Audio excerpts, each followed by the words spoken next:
Assalamualaikum warahmatullahi wabarakatuh. Sahabat Maton TV, senang sekali bisa bertemu kembali dengan sahabat Maton untuk membahas hal yang menarik yang terjadi saat ini. Sahabat Maton, pada tanggal 24 November lalu, heboh di pemberitaan terkait bentrok antara pendukung Palestina dengan Israel dan telah memakan korban jiwa. Bentrok terjadi di Bitung, Sulawesi Utara, saat ada pawai perayaan ulang tahun Ormas Manguni Makasio, di mana saat itu juga terdapat iring-iringan pendukung Palestina dan masing-masing membawa bendera negara konflik yang mereka dukung. Menurut kesaksian dari kepolisian setempat dan Badan Kesbangpol Bitung, sebetulnya bisa terjadi akibat adanya kurang pahamnya tentang perizinan. Ormas Manguni telah mengajukan izin 1 minggu sebelum acara dan telah mengantongi izin. Selang beberapa hari, Ormas berbasis keagamaan Barisan Solidaritas Muslim juga melayangkan permohonan acara pawai bela Palestina. Pihak Kesbangpol mengkaji kembali dan memutuskan tidak mengizinkan karena mempertimbangkan situasi keamanan. Semestinya pada hari tersebut hanya ada pawai dari Ormas Manguni saja, karena alasan sudah mendapat izin terlebih dahulu. Namun pada hari pelaksanaan ternyata pawai dari Ormas BMS Bela Palestina tersebut tetap berjalan. Bentrok ini bersifat spontanitas yang terjadi begitu saja.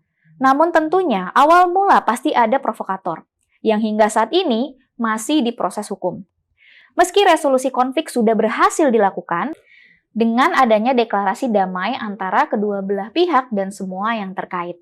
Namun, di media online, tampaknya masih banyak provokator-provokator baru yang menginginkan perpecahan dan bermaksud membentuk lokasi perjuangan baru, seperti yang terjadi di Poso.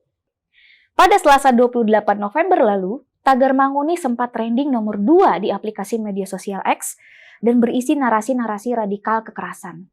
Ada juga komentar-komentar yang berisikan narasi provokasi harus diculik satu-satu dan juga supaya Islam tidak diremehkan terus. Nah, kita harus belajar dari konflik Poso yang menyisakan traumatis bagi masyarakat yang berkepanjangan. Baik dari kedua belah pihak harus memahami gara-gara bawa agama bisa men-trigger banyak orang untuk melakukan tindakan-tindakan teror. Pasti sahabat Maton pernah mendengar kalimat, mengapa hanya Muslim saja yang dicap sebagai teroris? Atau ada istilah Islamofobia, giliran non-Muslim tidak pernah dicap sebagai teroris. Nah, sebetulnya ada contoh teroris yang telah mendapatkan hukuman mati dari sisi non-Muslim di tragedi Poso.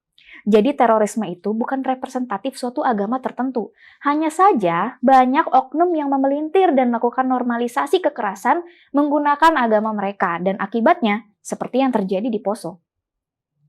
Tragedi kekerasan berbasis agama selalu diawali dari intoleransi, yaitu tidak menghargai perbedaan keyakinan orang lain. Selalu merasa benar dan yang lain harus mengikutinya. Dan pada tingkatan paling ekstrim jika tidak sejalan, maka halal darahnya dibunuh. Tentu itu justru sudah melanggar makna agama manapun, bukan?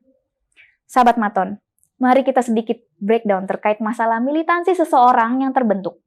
Sebetulnya bentrok antara pendukung Israel dan Palestina tidak hanya terjadi di dunia nyata. Justru paling banyak terjadi di dunia maya.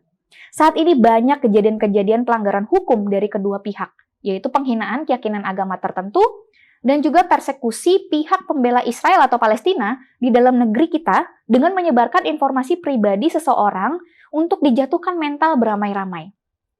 Selain itu, banyak hoaks-hoaks diciptakan dan diedarkan demi menajamkan konflik perbedaan dukungan tersebut. Hal tersebut sangat mempengaruhi masyarakat untuk berperilaku radikal di media sosial tentunya, dan berpotensi juga merambah ke dunia nyata. Salah satu sebab yang perlu kita ketahui dan waspadai adalah algoritma sebuah platform atau dikenal sebagai filter bubble. Istilah tersebut diperkenalkan oleh seorang aktivis internet bernama Ellie Pariser pada Vernon Street. Memang, filter bubble tersebut diciptakan untuk manusia mencapai benefit tertentu. Namun, filter bubble ini malah seperti bagai sebuah pisau bermata dua. Pariser mendeskripsikannya sebagai personal ecosystem of information. Efek negatifnya juga tak kalah berbahaya, yaitu diantaranya efek echo chamber, yaitu seolah-olah kita telah mengetahui semua hal yang terjadi di sekitar kita, padahal tidak. Hal tersebut bisa menjadi pemicu militansi seseorang untuk membela suatu hal karena efek yakinan telah memahami semua yang terjadi di sekitar kita. Efek tersebut akan mengisolasi kita secara intelektual, karena kita selalu dibombardir dengan satu sudut pandang saja, menyebabkan kita menjadi abai pada sudut pandang yang lain. Mungkin bisa jadi, sahabat Maton sedang mengalami hal tersebut. Sahabat Maton, kita harus berhati-hati karena banyak oknum-oknum intoleran radikal memanfaatkan momentum tragedi Gaza untuk melakukan perekrutan dan mendapatkan simpati dari masyarakat, serta memprovokasi masyarakat untuk melakukan tindakan radikal. Dengan dalih jihad yang tidak cukup hanya doa atau mengirim makanan dan obat-obatan, tapi jihad fisabilillah atau jihad perang fisik. Mereka menggunakan narasi-narasi bahwa konflik Israel-Palestina merupakan konflik agama, sehingga sangat rawan diarahkan kepada konflik antar kelompok yang memiliki background agama yang berbeda di dalam negeri kita sendiri. Maka dari itu, jaga selalu pola pikir kita dari konten-konten yang memiliki efek negatif. Cara mereduksi efek filter bubble di media sosial mengutip dari Eli Pariser dari Farnham Street, yaitu bisa dengan rajin-rajin menghapus histori kita dan mengaktifkan adblocker. Selain itu juga hindari membaca konten-konten dari sumber yang bias. Nampaknya di masa kini di mana era keterbukaan informasi, kita harus lebih keras lagi dalam melindungi diri kita dan keluarga kita dari provokasi-provokasi di media sosial agar tidak terjebak tipu daya kelompok-kelompok radikal yang mengatasnamakan agama dan memanfaatkan tragedi saudara kita di Palestina. Harapan kita semua apa yang terjadi di Poso atau di wilayah Indonesia lainnya tidak terjadi lagi hanya karena perbedaan pandangan dan persepsi pada satu masalah.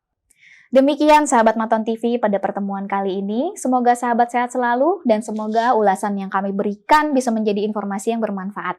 Wassalamualaikum warahmatullahi wabarakatuh.